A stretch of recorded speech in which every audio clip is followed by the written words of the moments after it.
Hey everyone, welcome back to A Coder's Journey. I'm so glad you're joining me in this series.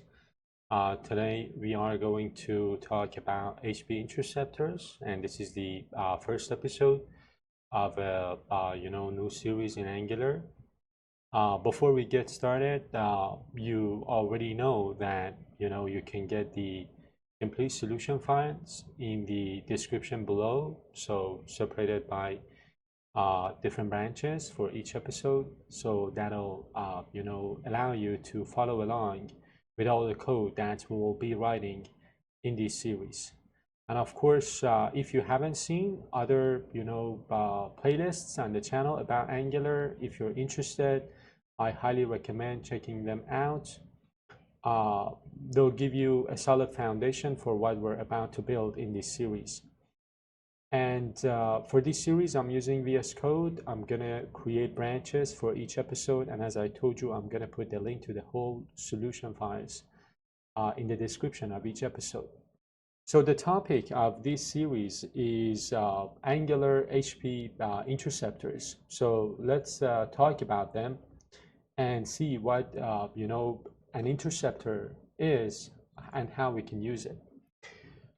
Simply put, an interceptor is a special kind of service in Angular. So it kind of implements the HTTP interceptor interface, which is a key part of how it all works. And the big idea here is that it gives you a way to intercept all outgoing HTTP requests and incoming HTTP responses. So think of it like a gatekeeper. Anytime your application tries to send an HTTP request, or receives a response, it has to go through the interceptor first. And this gives you a single centralized place to modify or handle these requests and responses globally. For instance, you could use interceptors to add a specific header to every request, to log all API calls, or to handle errors in one go. Why would you use interceptors? So there are a bunch of incredibly useful use cases, and I'm going to talk about them one by one. So the first one would be authentication. So using interceptors, you can automatically attach an authentication token to every outgoing request. This is a game changer because you don't have to remember to add the token for every single API call. The second use case, in my opinion, is going to be logging. So using interceptors, you can easily log requests and responses for debugging purposes. So again, this is super helpful when you're trying to figure out what's going on behind the scenes with your API calls. The next one would be error handling. And of course, a centralized error handling feature. So meaning that instead of writing error handling logic for every component, you can handle errors in a centralized way in the interceptor. The next one would be like retrying failed requests to add resiliency, meaning that if a request to your backend API fails for whatever reason, you can set up the interceptor to automatically retry it a few times before giving up. And of course, caching. So using interceptors, you can easily implement simple response caching to prevent your app from making the same network call over and over again. Last but not least would be modifying the headers of a request or a response or the URLs, meaning that using interceptors, you can dynamically change headers or URLs on the fly. If you're interested about learning more about caching or retries in the backend, I mean, if you're like developing an API using ASP.NET Core and you want to know how you can implement caching or how to make your API resilient, I have created other courses on the channel. In terms of caching, I have a course, I have a playlist about caching in ASP.NET Core, and for retrying and making your backend APIs resilient, you can use Poly. Which is a library that I have already covered in the playlist that I have on clean architecture in ASP.NET Core Web APIs. So the project that I have created is like a simple, Angular application. So if you take a look, I have, the kind of main UI that the Angular template creates. So if I take a look at the src folder, I've got the app component. So this is the HTML that you're seeing here. I've got the app component TS, and then the TypeScript file, and then the package JSON is showing me the name of the app, of course, and this is the version of the Angular that I am using in this course. So I'm assuming you know how to develop Angular apps, and you're here to specifically learn about interceptors. If you think you're struggling with Angular development, I have another course on the channel about building a full Angular app. You can take that course if you want. So now let's talk about the things that we want to do in the first episode. We have the project set up, right? So the first thing that we'll do is to create a few files to simulate our airline, booking system. So we're going to create, a model for our flight object. So basically an interface in TypeScript. In the src folder, I'm going to add, a folder. I'm going to call it models. And inside of this, I'm going to add a TypeScript file calling it flight.model.ts. And then here, I am going to add the definition of an interface to kind of mimic a flight. So as you can see, this interface defines the structure of our flight data with the different properties, ID, origin, destination, and departure time. The next step would be to create a service that will handle our API calls. So we'll call it flight service, and we'll create our services inside of a folder called services. For that, I'm going to use my Angular CLI.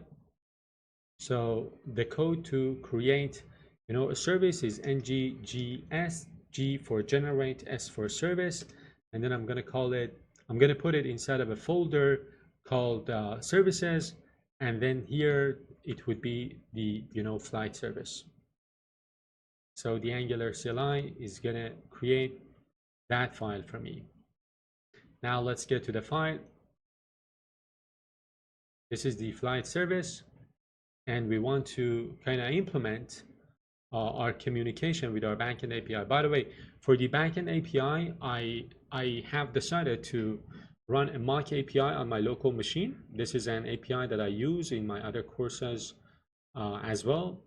It's developed using JSON server, which is a JSON library, so a node library that you can easily use to create mock APIs. The focus of this course is of course not on the topic of API development, so that is why I have decided to use this mock API.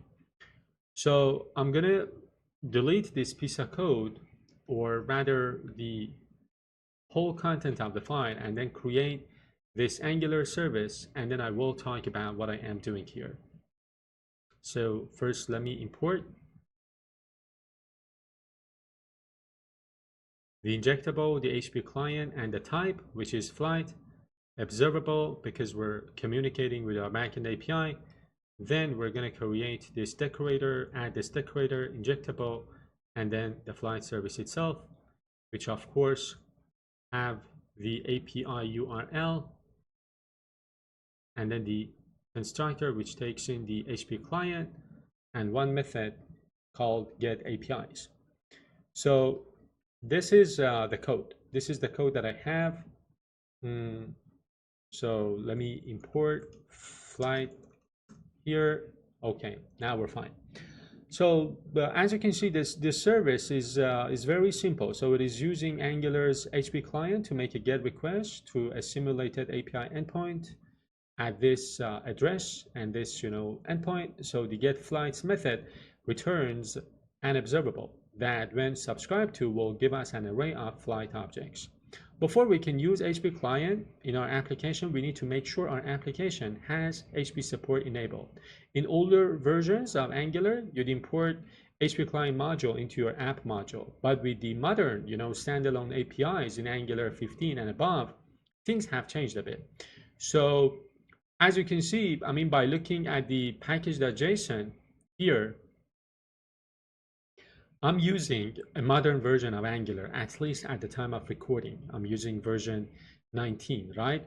So to add HP support to this version of Angular, we need to update the app config.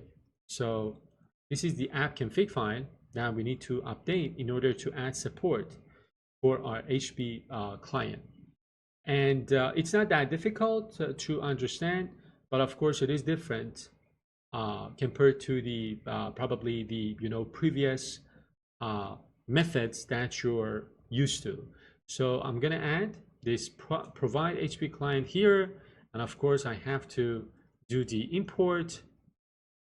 And with this piece of code, I have HP enabled in my application. This is the code you need to add. So basically, again, this provide HP client that you can see here, this function is the new modern way to enable HP support in the standalone Angular apps. It's a huge step forward, towards functional API. And when you call this function, it registers the HP client and all the services it needs into the dependency injection system. It's the replacement for the deprecated, HP client module. So the way to think about it is, provide HP client is like a signal saying to Angular that I'm going to use HP client in my standalone app and register it in your DI container. And then we've got this one with interceptors from DI. What does that mean?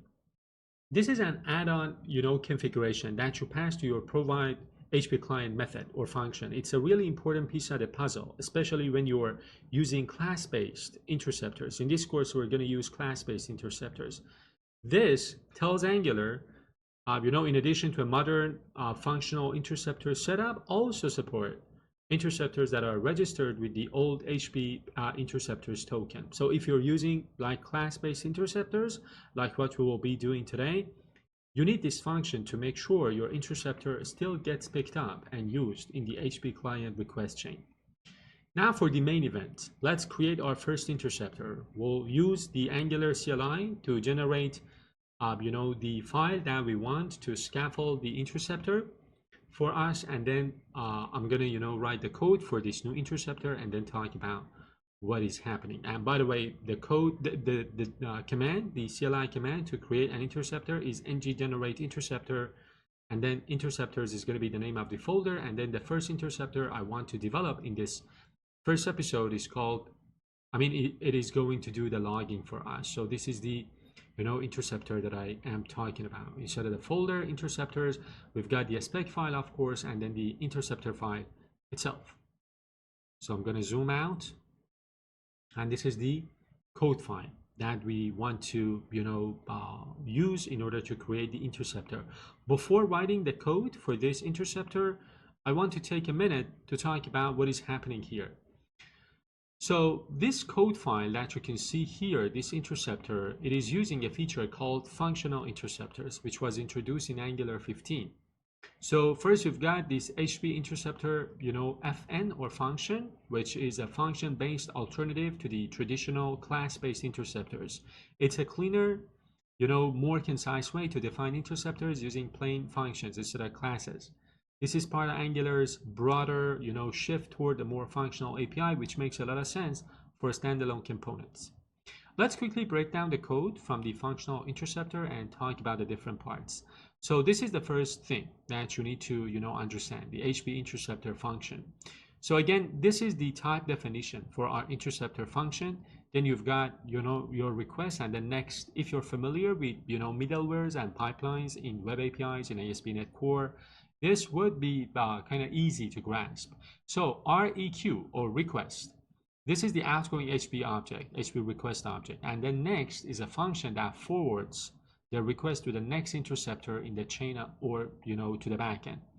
And then you've got return next request. So basically this forwards the request as is without any changes. To make this a real logging interceptor, we're going to have to add some logic. And we can, for example, use the tap operator from RxJS to log the request and response, and then to pass the request to the next let's say interceptor. So what I am going to do is to write this code. Take a look. I'm going to import HTTP interceptor function and then tap from RxJS. Let me remove this one. Let me zoom in a little bit. If you're not familiar with RxJS, I have already, covered it in one of my other courses, and new episodes are being published regularly. So the next step would be to create our functional logger interceptor. And then we're going to do the log, and we're going to use the tab from RxJS to process the request, and then we're done. Now I want to take a minute again to talk about this because this is the first time we're seeing interceptors. With this, interceptor, again, as you can see, we're using the tab operator, the different, callbacks like next and error to kind of log the request, the response, and if there is an error, to log the error. With this interceptor setup, the next step would be to register it in our app config file with interceptors. This new functional approach is what you should use for your new projects. But in this course, in this tutorial, I've decided to create class-based interceptors, which you might see in a lot of legacy code bases. It's important to understand both methods.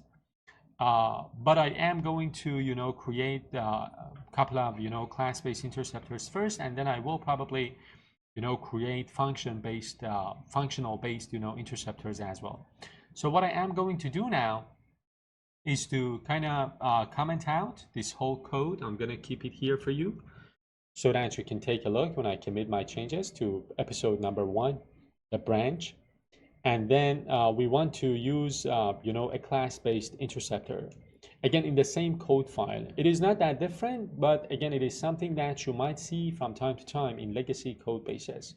So I'm going to import a couple of things like injectable, HTTP event, HTTP handler, HTTP interceptor, HTTP request, my observable, and my tap from RxJS. And the next step would be to create the interceptor itself.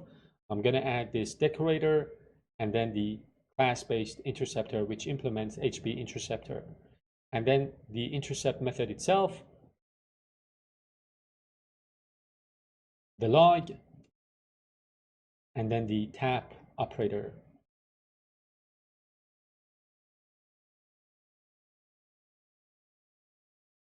So let's talk about this code a little bit so that we better understand what is happening here.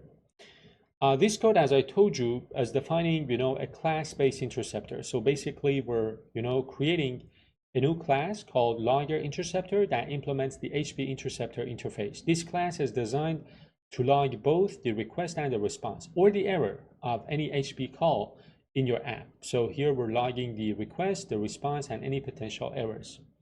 First, we've got some imports. Take a look at the imports.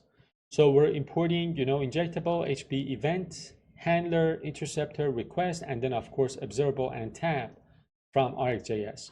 Then we are adding this decorator. So this decorator marks the class as an injectable service. So Angular's DI system can use it.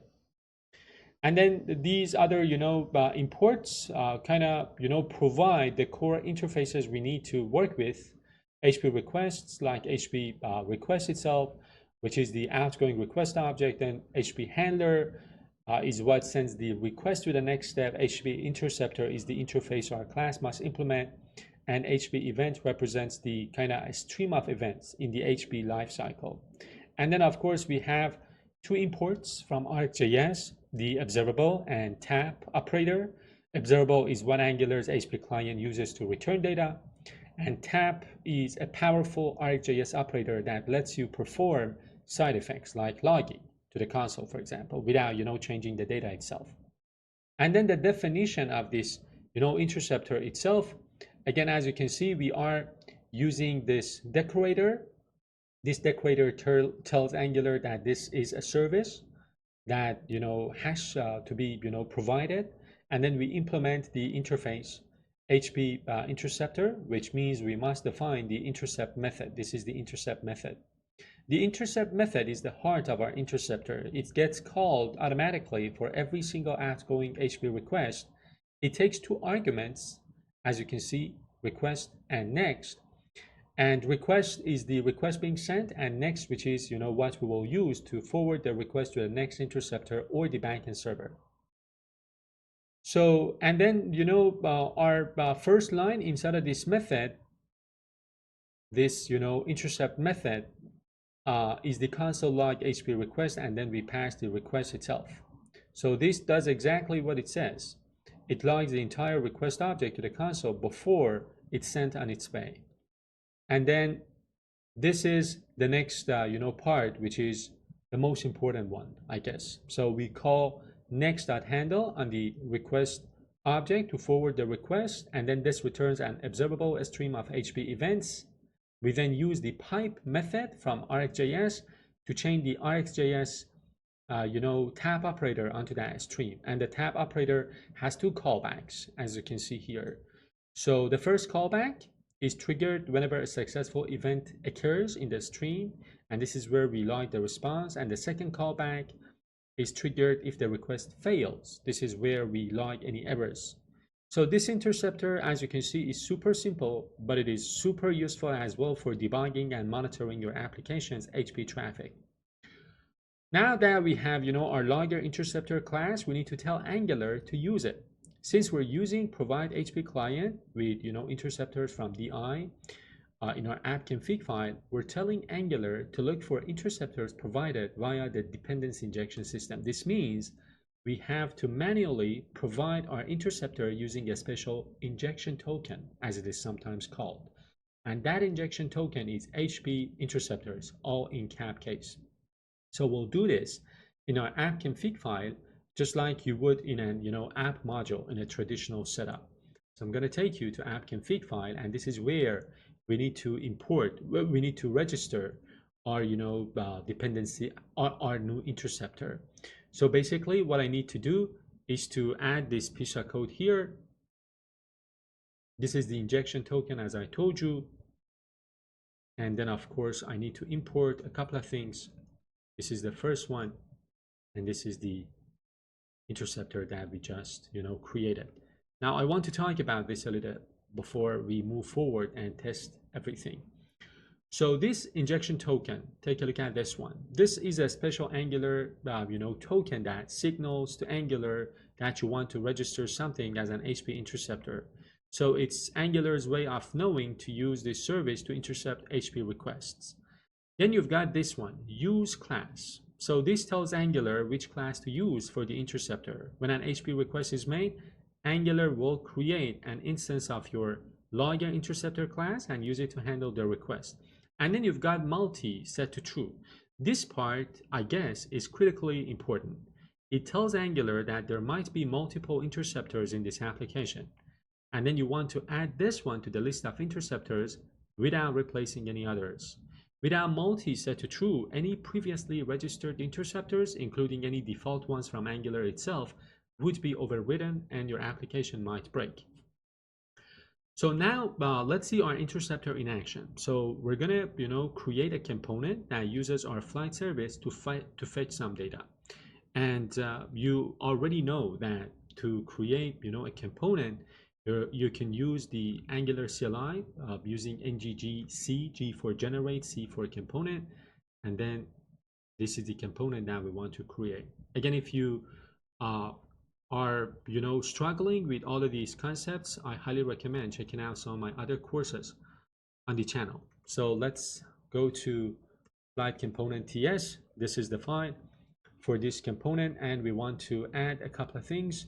First off, I want to create this array based off our flight type, and then I want to inject the flight service. Let me import things, and then the next step would be to use ng-on-init to kind of fetch our flights using our service. And of course, this component has to implement on init. So with that out of the way, we can now implement the the component HTML or the template itself. But before we do that, let's talk a little bit about this on init and this ng on init. Even though I am assuming you're already familiar with this, but I would like to talk about this a little bit. So ng on init is, as you might know, a lifecycle hook provided by Angular. So it's a method that is called once, right after Angular has created the component and set its input parameters, input properties. Because of this, it's the perfect place to put logic that fetches initial data, like making an HTTP request. And then inside of this code, let's take a look at the code that we're kind of we're writing to fetch the flights. First, we're calling the method, the function getFlights on our flight service. This line calls that method that we defined in our service. This method returns an observable stream of flight data. Then we've got subscribe, so we subscribe to this observable to receive the data. You might already know that an observable doesn't do anything until something subscribes to it. Then we've got next. This next callback is what happens when the data arrives successfully. So we take the flights array and assign it to our component's flights property. This is, this will automatically trigger Angular to update the view. And then we've got this last part. So this error callback is triggered if the HTTP request fails for any reason. We simply, log the error to the console. Now, in a real-world scenario, the flight list component will load, ng on init will be triggered, and a get request will be made to get the flight data. And then inside of our template, we're going to have to use ng4 to loop through the different, flights inside of the flights array and display each one. So let me take you to flight list HTML file. And here, what I am going to do is to create the template.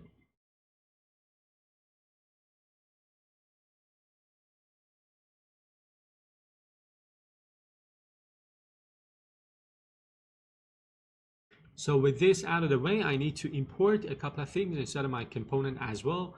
So basically for the ng4 and for date to work, I need to import here. I need to import a common module. So let me take a look here. Okay, everything is wired up now. The next step would be to test things, to test whether the logger interceptor is working or not. Again, as I told you, you're going to have a mock backend API to serve up the flight data, and I am using JSON server to create a mock API. I'm going to pause the video, run my API, and then test this. So my API is running now. I just need to update the app component HTML file as well. I'm going to remove this, and then here I need to use app flight list. And as you can see, I'm getting my flights here. I'm going to show you the dev tools as well, the console. And as you can see, I'm getting the logs from my interceptor. So right now, every HTTP request that goes out of my app and then the responses that come into my application are going to get logged here in the console, which, as I told you, is a great way to debug your application and to make sure that things are wired up correctly. And of course, you can cross-check this in the network tab as well to see the actual request. By refresh, you can take a look at the actual request that is being sent, and then the list of flights should also be rendered in the UI. Again, if you want, you can grab the whole code for this series, not only episode 1 but also the other series that I am going to publish, using the link in the description. And that's a wrap for this episode.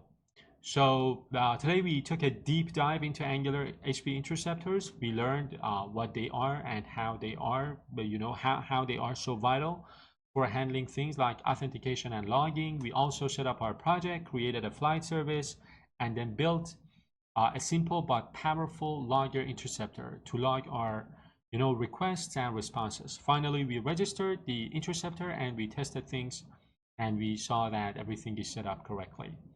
I hope you found this helpful. If you did, please consider hitting that like button and subscribing to the channel for more content like this one. Stay tuned for the next episode, where we'll explore even more cool things you can do with HTTP interceptors in Angular. See you next time on a coder's journey. Bye-bye.